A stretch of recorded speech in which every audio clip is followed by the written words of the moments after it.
Hi guys, Maikeru here. This is my video on the Temple of Aminishi. This is a new update for elite dungeons that came out today, and there's 3 new bosses in these elite dungeons. It gives you a bit of combat XP, a bit of money, and a bit of dungeoneering experience, and I'll be testing it in this video, speaking a little bit about each of the bosses and the mechanics of them, and then I'll also show some highlights of my deaths and just funny clips. Toggle auto collect.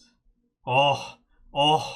A chest just like the Sophonem Slayer dungeon, picking up all my stuff? Yes, please. Hi guys, Maikeru here. All the glitchy textures on the floor. There's so many glitchy textures for me. There's Voice of Saren everywhere. Oh no, it's fixed, it's fixed. These dungeons felt really cool because you ran around, you AoE'd groups of mobs and you'd kill them before progressing to the first boss and things like that. There's also diary pages and things scattered around. It's probably a master quest cape requirement or something to get all of those. It's not actually needed for the comp requirement. But running around and killing all of these monsters, clearing the dungeon and just having fun with it was really enjoyable. There was just average mobs and things you would AoE, and then there was cool mobs like the R-Hats from the Ark as well. They didn't have the special attack where they put the ball on the ground. They were just like easy versions, but they were very enjoyable to kill, and it's nice to see all of these different mobs being used. Every time you get to a reward chest in the dungeon, it's a checkpoint. It's normally before a boss or something. So this one is before the first boss, and it's a nice little checkpoint to save your progress. And you can right click any chest in the dungeon and quick teleport to anywhere. So for example, if you die at the first boss, you can use the chest at the entrance in order to go straight to this boss, and then you don't have to run through the dungeon again. Whoa. Relics. What do the relics do? It gives you Taijutsu and chimes. I like this. I always like going into bosses for the first time. Even if it's not the hardest boss in the world, it can have mechanics that can really screw you over and kill you very easily. Like here, both of my partners died and we were just really struggling with just learning everything. Everything comes out of nowhere. You don't know what the hell is going on until you actually practice and you learn it. But I managed to kill the last little bit of it myself and we got the achievement still, but we wanted to repeat the boss so we could learn it and make sure that we actually know what we're doing. So common requirement, yeah, music tracks.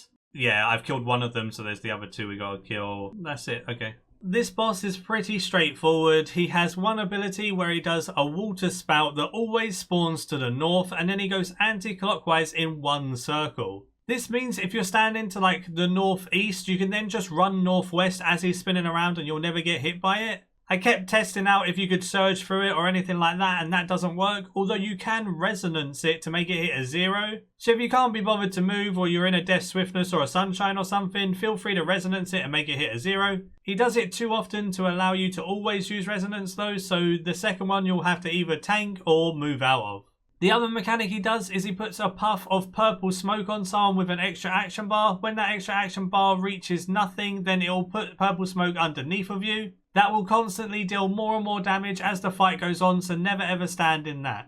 Other than this, he doesn't really have any mechanics. He sometimes hits you fairly hard with a big attack, and he also sometimes spawns ads, but those ads don't really hurt at all, so I guess these mechanics can be ignored.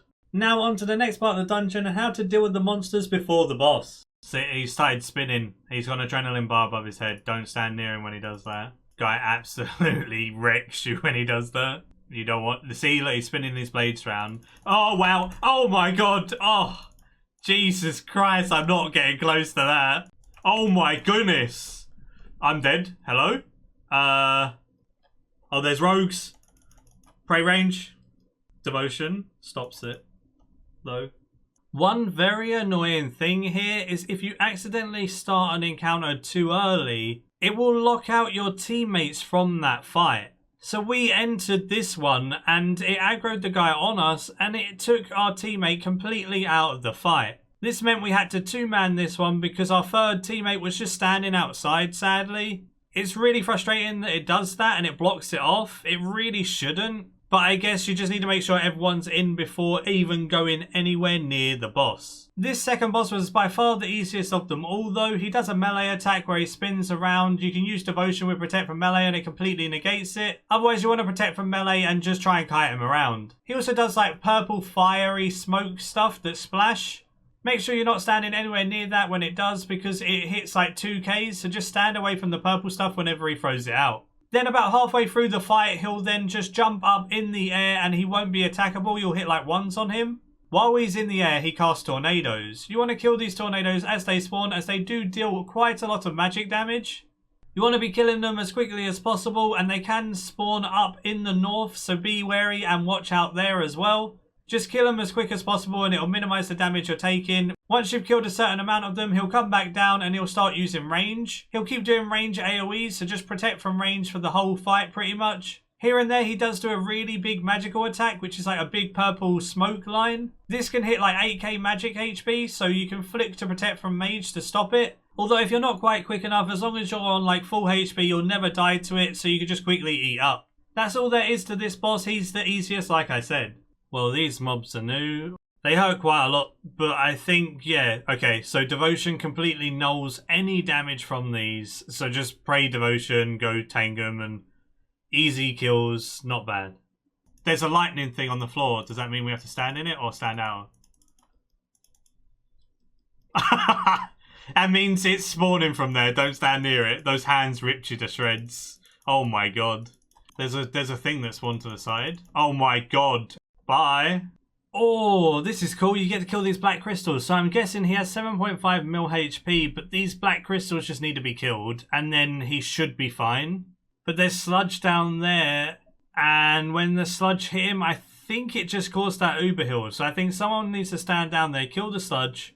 2 people DPS those, and I guess when the crystals die, he'll die. 7.5 mil HP seems quite a lot. So as for this boss, he does a breath of fire in front of him. If you're standing southeast or southwest, you won't get hit by it. If you're standing anywhere else, it will hit like 3k on you. He also does just like flame smokes. If you're praying mage, it deals like 1k damage max. You can reso this for some nice heals. He also spawns black circles on the floor, which put tentacles underneath of you. You need to move out of those, otherwise you'll take constant 2 to 3k damage. Another thing he does is he spawns a little flashing arrow. Don't stand anywhere near that because it releases arms that come up from the floor. It's a lot like Solak Roots, just move away from them as soon as they come towards you. Same applies with the V that he makes of arms shooting out from underneath of him. Don't stand too close to him, otherwise those arms can really hurt as they come out. Make sure you're moving away enough and avoiding all of these things on the floor, all of the arms, all of the tendrils, all of the black stuff. Literally just stand out of everything. When you get him down to like 7.2 million HP, he puts his head on the floor and explosions start happening.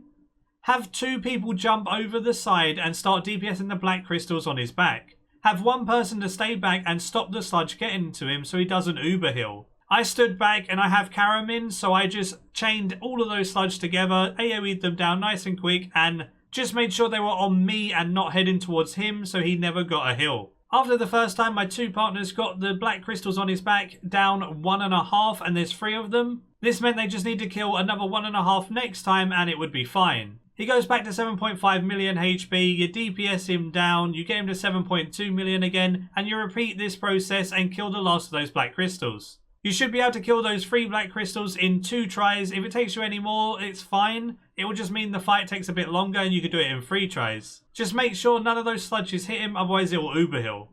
That's it for this fight really. It's very difficult because of how much is going on all at once.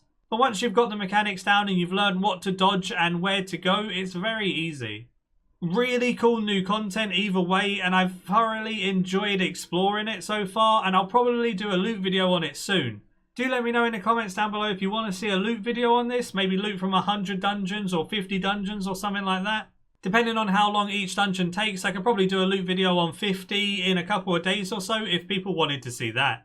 Either way, that's it for this video. Hope it was helpful to you and it gave you some more insight on this new awesome update. Give the video a like if you did enjoy, subscribe if you're new for loads of future content, and until next time, see ya.